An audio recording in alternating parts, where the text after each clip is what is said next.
Welcome to Sidebar, a podcast from Courthouse News. I'm Bianca Bruno, one of your hosts, based in sunny San Diego. If this is your first time tuning in, thanks for listening. To those who've been with us throughout our first season, thank you so much for choosing Sidebar as your go-to podcast for legal news. The team and I are so happy to bring the important legal news Courthouse News reporters cover from coast to coast to a listening audience. Thanks for joining us our first season. Now, to this week's episode. For those who read our stories, you know there's one thing Courthouse News does best: weird and wacky legal news. While consequential decisions that affect Americans' lives are made in courtrooms across the country, some weird, wacky, and downright silly cases also come across the court docket. And Courthouse News reporters love to follow those cases, from filing to trial or settlement. Later in this episode, you'll hear an unscripted conversation from my Sidebar colleagues about some of those cases Courthouse News has followed over the years. But first, Amanda Pampuro in Denver takes us on a journey out of this world, or at least to the archives at the University of Colorado Boulder. That's right, we're talking UFOs. Amanda talked to scientists about how best to study unpredictable UFO sightings in a field that relies on prediction and replication. Here's her report.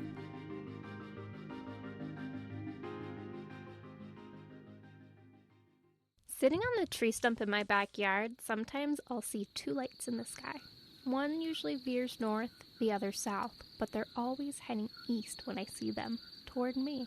I'm Amanda Pampuro, and I live in a Denver suburb, south of DIA and west of Buckley Air Base, so there's always an easy explanation. But admittedly, I don't know much about what planes can and can't do, so technically, these are unidentified flying objects, at least to me.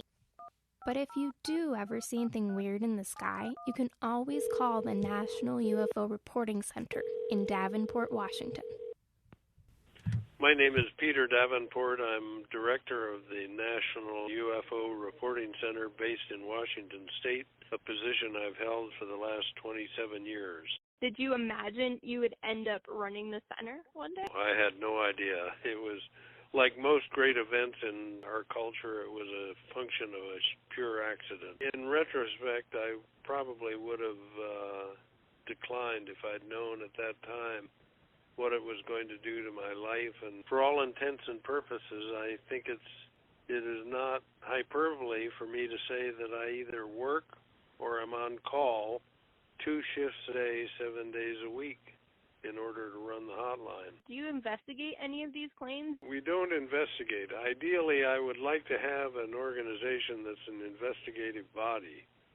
But in order to investigate a UFO sighting, it takes copious quantities of resource, time, money, personnel, and so on. And we don't have any of that. What kind of report makes you excited, makes you want to have more information about it? Well, the Phoenix Lights always comes to mind. This Wednesday marks the 22nd anniversary of the lights that were described as everything from extraterrestrial visitors to flare and secret government aircraft, even a hoax. Sighting, again, was very dramatic. The witnesses saw either 5 or 6 wedge-shaped or chevron-shaped craft. In addition to those 5 or 6 chevrons, we don't know exactly the exact number of objects seen. In addition, there was a disc estimated to have been 1 mile in diameter. What do you think it was doing there? I have no idea. I haven't talked to the crew. Authorities have said the lights were flares used by the Air National Guard, but many still believe this was a signal from another life form. I saw these things up close and personal. They were not flares. The lights Did the newspapers intentionally cover it up? Obviously they did, because I was on the line to the Zona Republic. I couldn't get any traction at all. They weren't interested in the story. Do you feel like you know more now about UFOs or see any patterns now that you did not know before you came into the role of director? To a slight degree, but I still, despite the last 27 years of research and data collection, don't know what I'm dealing with or what the future of this field might be. I've accumulated a lot of data, that's for sure, and I've pretty well convinced myself that the UFO phenomenon is what it appears to be, namely alien foreign craft visiting our planet and interacting with humans. But beyond that, I don't know why they're here or what their objective might be or what the future of this planet might be. All of that is still unanswered, in my opinion. I'd like to communicate to our listening audience that if they've ever had a UFO sighting at any point in their life and they haven't reported it in written form, we have an online report form that they can fill out that will capture that information, preserve it, and make it available to other people. People are always contacting me wanting to know whether their sighting of 40 or 50 years ago is of any interest to us. Of course it is. Davenport collects hundreds of UFO sightings each month at nuforc.org. I didn't end up reporting the lights I saw, but I did drive to the University of Colorado Boulder to dig through the evidence physicist Edward Condon reviewed in the 1960s. The U.S. government gave him $500,000, 49 helpers, and 2 years to decide whether the U.S. should keep funding UFO studies. There are two parts to Condon's answer. The first part is no, the U.S. didn't learn anything from studying UFOs for 20 years. The second part is just as important. Dr. Condon said, quote, any scientist with adequate training and credentials who does come up with a clearly defined specific proposal for study should be supported. Since the 1960s, we've learned so much about the potential for life in the universe, and relatively little about UFOs visiting Earth.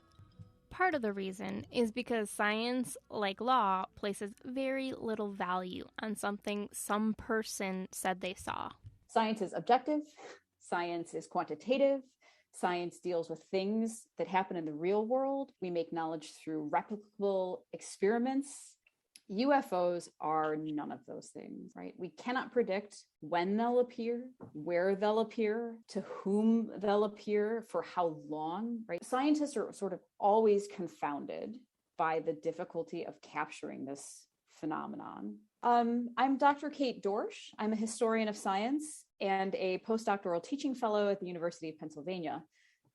I work on history of UFOs. In the overwhelming majority of UFO sightings, I think witnesses are recounting a real experience that happened to them and are trying to come up with the best explanation they can based on the information that they have. Take the 1965 UFO sightings over then Congressman Gerald Ford's district. J. Allen Hynek, the astronomer and father of modern ufology, goes to Michigan a few days after the last sighting.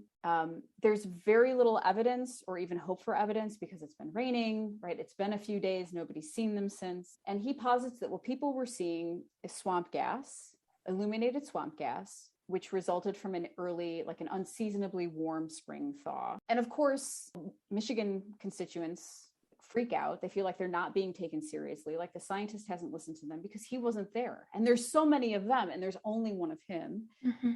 He didn't have this experience. They don't have sufficient evidence to show him. But in that moment, there is a hard disconnect between the people who have had an experience that for some is inspiring, for others is frightening, and for almost all of them intensely confusing. And then one lone expert who rolls in and says, well, this is what you all saw. People have been seeing weird things in the sky for as long as people have been looking at the sky. But Dorsch said the way we talk about UFOs is something that comes right out of the Cold War, surrounded by socio-political fears of new technology and nuclear winter. And why do we expect the government to do something about this? I think that it is in part because the government told us that they would do something about this in the late 1940s. The United States Air Force aggressively framed UFO sightings in 47, 48, 49 as a national security issue. The assumption was that they were terrestrial and that they were most likely either coming from the Soviet Union or from the United States Navy. To this day, people around the country await the truth from the U.S. government. In 2009, Freedom Watch founder Larry Klayman sued the Department of Defense for agency records on extraterrestrial visits, UFO encounters, and Area 51. He filed a second lawsuit in 2019 after he was given a stack of Russian papers. I think it was 8 years later, I got a letter in the mail. Frankly, I forgot I even had filed it at the time. And it basically said, sorry, it took us this long. And they enclosed about, I would say, 3 to 4 inches of documents, most of which were in Russian. And the fact that the government only coughed up about 3 to 4 inches of documents, shows you that it's hiding something. Another hypothesis is that, they're concerned about human behavior. I mean, that's why they tend to be seen in and around nuclear sites and military bases. They're perhaps concerned that we're going to screw up the universe as much as we've screwed up Earth. I mean, I'm just hypothesizing. I obviously don't. But I do believe they've been here. From everything I've read and people I've talked to, I do believe they're here now. If you had a message for extraterrestrials, what would you tell them? That hopefully we could work together to make the universe a better place. And I would welcome them. I hope they're here. I hope they are. Why not? Maybe they'll save us from ourselves. Some continue to wait for answers from the government. Others have devoted their lives to the search for extraterrestrial intelligence. You can say, oh, well, the government's covering up. But if the government is covering up, so is every other government, because we're not the only ones that have satellites. It seems a little odd to me that, gosh, everybody's covering up. Why? My name is Seth Shostak, and I'm the senior astronomer at the SETI Institute in Mountain View, California. And indeed, we're trying to find evidence that ET is actually out there. We haven't found them so far, but I'm reasonably confident that will change within 10 or 20 years. Why is that? The equipment is getting better. When you look for ET, the way we do it, which is try and pick up signals, radio signals, or flashing lasers or something like that, the equipment that you use depends very heavily on computers. And because computers keep getting faster all the time, our experiment gets faster all the time. So in a universe where the number of stars is about equivalent to all the dry sand on, the grains of dry sand on all the beaches of Earth, I mean, that's a big number. As I say, at least 10% of them will have a planet like the Earth, maybe 5%. Those are still all very big numbers. Even if it's only 1%, even if it's 1 in a million, it's still a huge number. So that's why we think, well, we're probably not alone to them. But if they're more than, say, 75 light years away, which is a lot, I mean, a light year is like 5 or 6 trillion miles, but they don't know about us. Because if they're more than that, right, our television, FM radio, radars, all these signal generators on Earth haven't reached them yet because those signals only go at the speed of light. Against the odds, Dr. Shostak is still looking, as is Peter Davenport, Larry Klayman, and Kate Dorsch. I believe that there is life in the universe somewhere.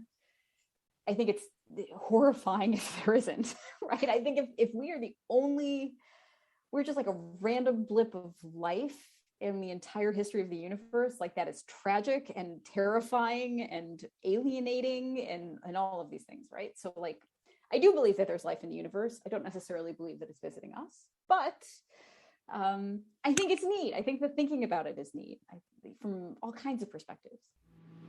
We speak for Earth. Our obligation to survive and flourish is owed not just to ourselves, but also to that cosmos, ancient and vast, from which we spring.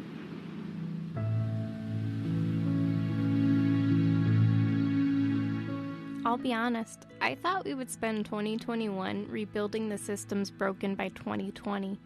Then the pandemic persisted, the Colorado River kept shrinking, and all our advancements in medicine seemed negated by the return of senseless acts of mass violence. But as I sit in my backyard on nights like this and pick out the stars from the planes, from the I don't know whats, the weight of it all starts to lift. Because if the universe is unfathomably huge and we're unfathomably small, so are our problems. Carl Sagan said every moment of human existence was a flicker on a pale blue dot. I like to think we don't have to wait for answers from UFOs. I like to think we're capable of solving problems and saving ourselves. So maybe I will renew that New Year's resolution for the planet. And if I'm wrong, I can always give up smoking in 2023.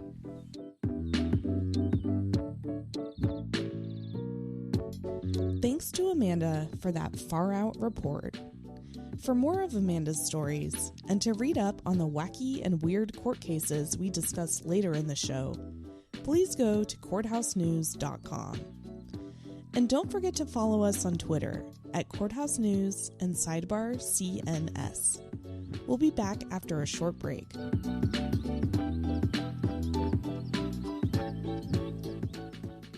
As a journalist, if I had $1 for every time someone said they were sick and tired of reading negative, depressing news, I'd be rich. And I probably wouldn't be working as a journalist anymore. Our field gets a bad rap for failing to share positive, uplifting stories. But we don't make the news, we report it as it happens. And that includes weird, wacky stories that make us scratch our heads or choke while trying to stifle a laugh in a courtroom. I hope this conversation between Sidebar hosts Nicholas Iovino, Amanda Pampuro, and Nina Polano about some of those cases brings some light or holiday cheer to your newsfeed this season. Here's their discussion. Hi, Amanda and Nina. Hey, Nick. This is Amanda in Denver. Hey, Nina in Brooklyn. How's it going?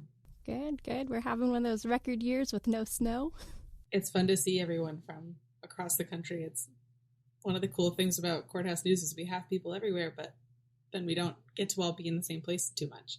We're literally repping the East Coast, the West Coast, and the center of the country today. So we're going to talk about some weird and wild cases today. I have one that came out of Brooklyn this year. It's a lawsuit that Nike filed against the company that worked with Lil Nas X to make a pair of Satan shoes. What?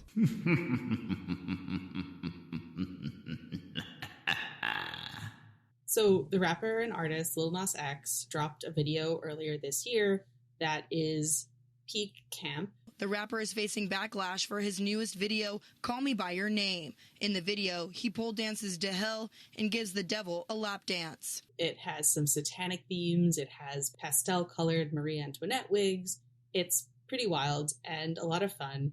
And the company had done this before. They essentially ordered custom Nike Air Max 97s and then style them and sell them with this. But these changes to modify the shoe and give it a certain signature look. In this case, that meant adding red ink and human blood to the midsole. That was one of the kind of signature. It had a pentagram on the laces. It had satanic themed detailing, but that drop of blood was really like the grabby part of the design. Hold on, there was an actual drop of blood in the sneakers? There was an actual drop of blood in the sneakers. Do you know whose blood is in the shoes? Yeah, the blood came from people at this company, Mischief. And they make all kinds of kind of novelty and prank items, but I guess it was just just a few drops. And it was mixed with red ink, so it was like a single drop of blood, and then the rest of it was just ink. Oh, and do you remember how many were sold? Are they still out there? They're not still out there. They only sold 666 pairs, and they went really fast. They sold out in a minute, and they went for over $1,000 per pair. Miley Cyrus had a pair. She Instagrammed them. So definitely coveted. I wonder if those will kind of get resold in sneakerhead communities in the years to come. I'm sure they'll be very valuable with that limited supply. Sweat, blood, and tears. So Nike didn't love this idea.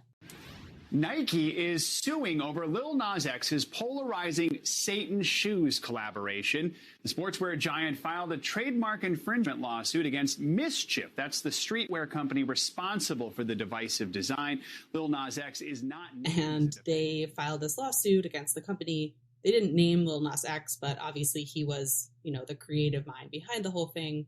And there was a whole to-do, I guess, about the satanic theme, right? Like that was a big issue for Nike. But the company brought up in responding to the lawsuit that they had previously made what they called Jesus shoes. And instead of a drop of blood, those shoes had a drop of holy water in them. And that one didn't raise as many eyebrows. Were there threats to boycott Nike over this? Yeah, I think one of the things that Nike really was responding to were some comments on Instagram, and they cited those in their complaint. People saying that Nike swoosh, that trademark logo, is now on something that's satanic and themed and had some issues with that.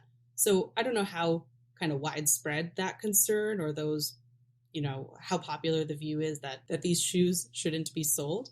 But Nike certainly took an issue with it. And the case was settled pretty quickly. We don't know the terms of the agreement. Those were kept private. But I had a funny moment. I covered the lawsuit in Brooklyn, And we knew it was settled. We knew it was a done deal. And a few months later, if you're on Twitter, Lil Nas X is a very prolific tweeter. He's making a lot of jokes. He tweets a lot of memes, and he loves SpongeBob. So he started tweeting I think it was in July, that he was going to court that morning, and he's talking about the shoes, and he's saying, I might go to jail. And for me, having reported on the complaint, I kind of panicked. I thought I must have missed some big court appearance, and something happened to the case, some new development. So I reached out to his attorneys. They said, no, there's no appearance this morning. And within a few hours, the curiosity was satisfied. Lil Nas X was dropping a new music video, and in advertising it, he released another video where he's in court, and again, very campy. He's playing the judge and the lawyer and himself as the defendant, and that was sort of his preview. It was all marketing, and well, it worked because I was emailing his lawyers in a frenzy. And that was a fun one from earlier this year. I don't know, Nick, what's the weirdest case you have ever covered? I would probably have to say the monkey selfie case. That case basically ended it back in 2018. What started this dispute happened in 2011, when nature photographer David Slater went to Indonesia and found a black-crested macaque, which is a rare species of monkey in Indonesia. And the monkey's name was named Naruto. And the photographer had the monkey take his camera and take selfie pictures.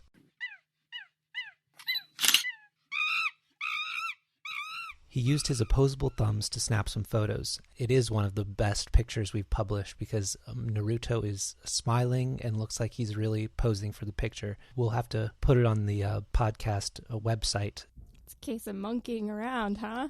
Years later, in 2015, People for the Ethical Treatment of Animals, which is a notorious animal rights group that some consider to be somewhat extreme, they filed a lawsuit against the nature photographer and said he was violating this monkey's rights to the copyright, because when you take a photo of something, that's an artistic endeavor and you own the copyright and you own the rights to profit from it. He had put these photos in a book of photography, and PETA filed a lawsuit as a next friend to Naruto and said that this money should go to benefit his endangered species. Now, the suit did not go very far. The judge quickly dismissed it because he said the law does not give animals the right to sue over copyright.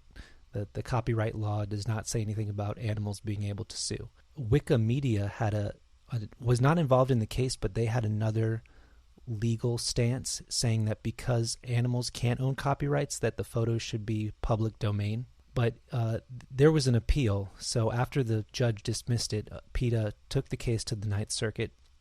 They had oral arguments, and before the Ninth Circuit issued a decision, a settlement was reached where the nature photographer David Slater agreed to donate 25% of the proceeds to benefit Naruto's species there in Indonesia. They had asked the Ninth Circuit to dismiss the case because they settled it, but the panel refused to do so.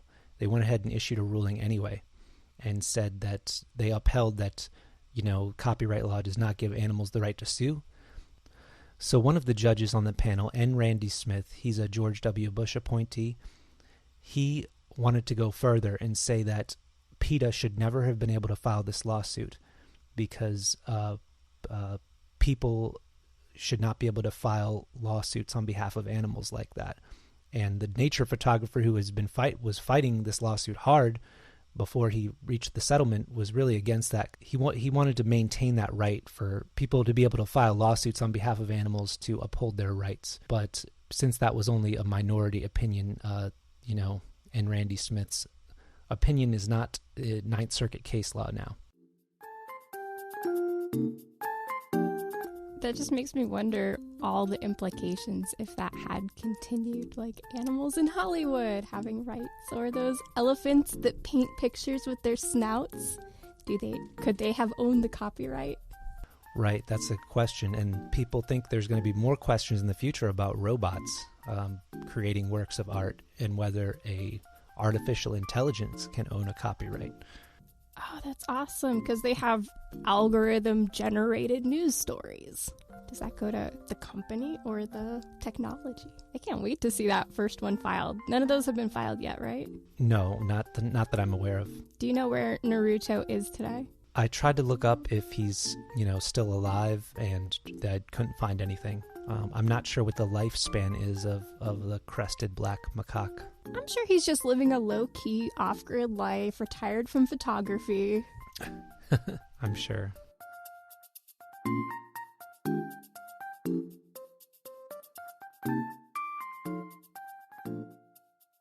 And alongside greeting Naruto, we should also post our picture of Cherie DeVille, the Los Angeles adult film star who stood up against Utah this year and levied the greatest First Amendment battle against their porn ban. What is the Utah porn ban? So Utah, the state legislature in Utah passed a bill signed by their governor into law earlier this year that has been characterized as banning porn in the state. It's a little bit more nuanced than that.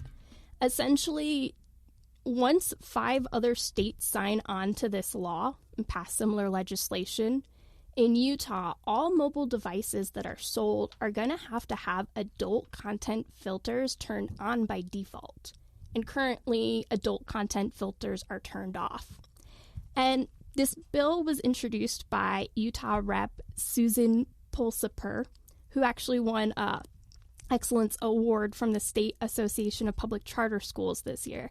And she's such a sweet, sweet lady. When I talked to her, she was shocked that her law was being characterized as an anti-porn bill.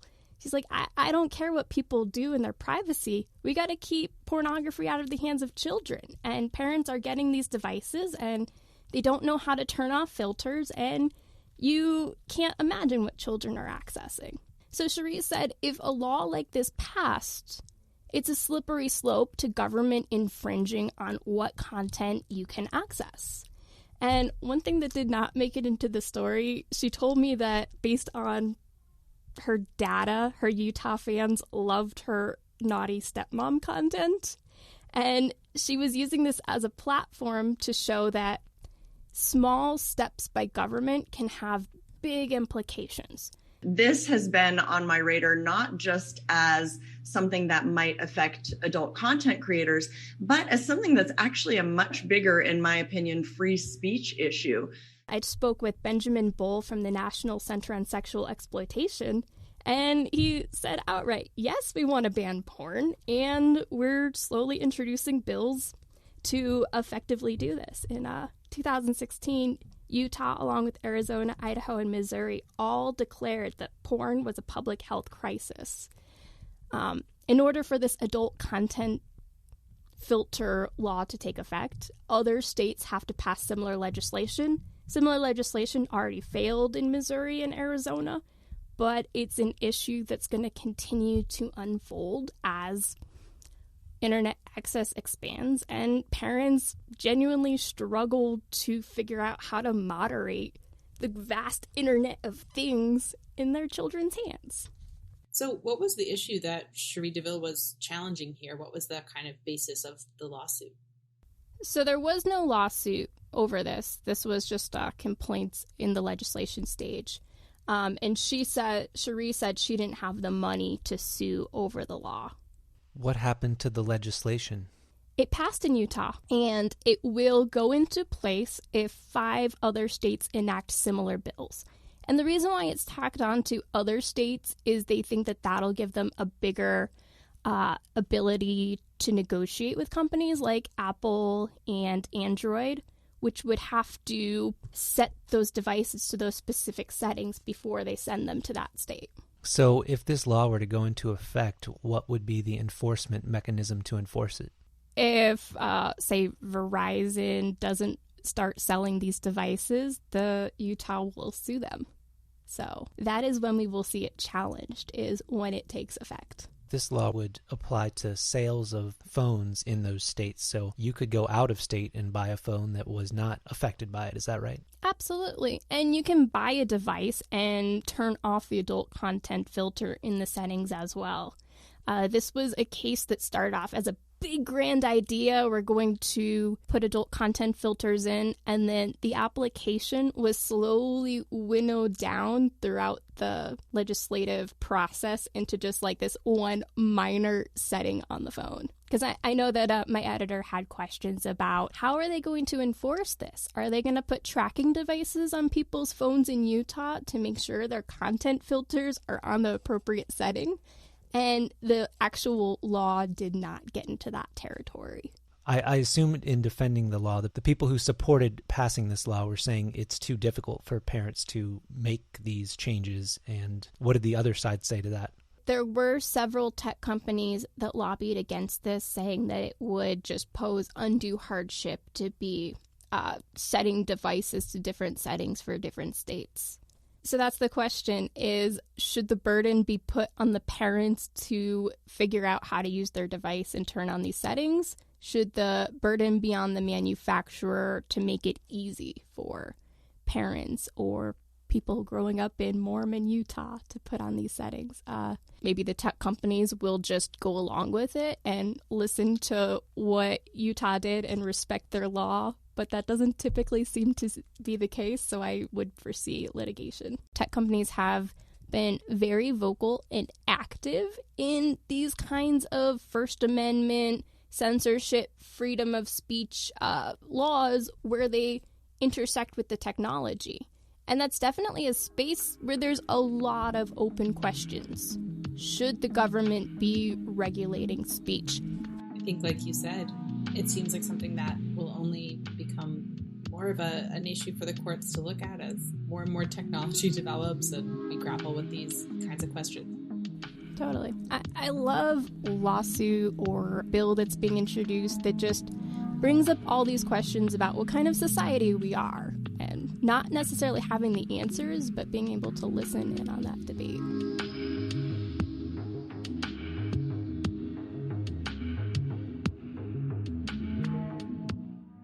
Something that has puzzled some of us at Courthouse News for years is why this story about an old case regarding halal chicken, specifically whether a KFC in Chicago can market its chicken as halal, is consistently the top viewed story on Courthouse News, even years later after the most recent development. And, we've been wondering, why is everyone so interested in halal chicken? So, hold on. Break that down a little bit.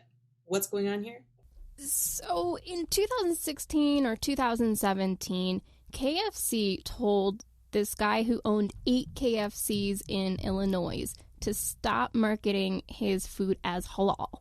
Since 1955, Kentucky Fried Chicken's had great taste in chicken with the Colonel's secret blend of 11 herbs and spices. You're familiar with the formula, I believe. And halal is Arabic for lawful. It's food that Muslims are allowed to eat. And because his chicken was certified by the Islamic Society of Washington area, and he served the Muslim community, he wanted people to know that they could feast in the chicken and not feel guilty about it. But KFC, oddly enough, had a policy going back to 2009 explicitly prohibiting franchisees from marketing religious dietary claims about their food. I wonder what the reason for that policy is. Maybe they don't want to, offend other religions, or they want to just be a non-denominational chicken provider. In 2018, the court sided with the chicken giant and told this man to stop marketing his food as halal. And interestingly enough, this story continues to get daily interaction that completely blows all the other coverage out of the water. I don't know how this story is consistently number one on our website, but my only guess is maybe people are really interested in knowing whether chicken at KFC is halal, and that's the story that comes up. The mysteries of SEO and browsing the Courthouse News website. So interesting. We started with Satan's shoes, and now we have holy chicken that can't be marketed as such. Well, if we have listeners who, like our readers, are interested in learning more, let us know. Again, follow us on Twitter. We're Sidebar CNS, and these articles are posted still on the Courthouse News website. So you can join the legion of readers that are continuing to take interest in this story from a couple years ago. Wow, at least in 2022, as Sidebar continues to investigate other stories of great legal and societal importance, we will get to the bottom of this mystery as well. Well, it was so great talking to you guys about these weird and wild cases and Courthouse News mysteries. Yeah, this was a great way to end the first year of our podcast. Can't wait to see what 2022 has in store for all of us. All right, guys, I'll see you in the new year. All right, bye. Like, I don't know, should monkeys own copyrights? Should anyone be able to put blood in their shoes if they want to? Burning questions.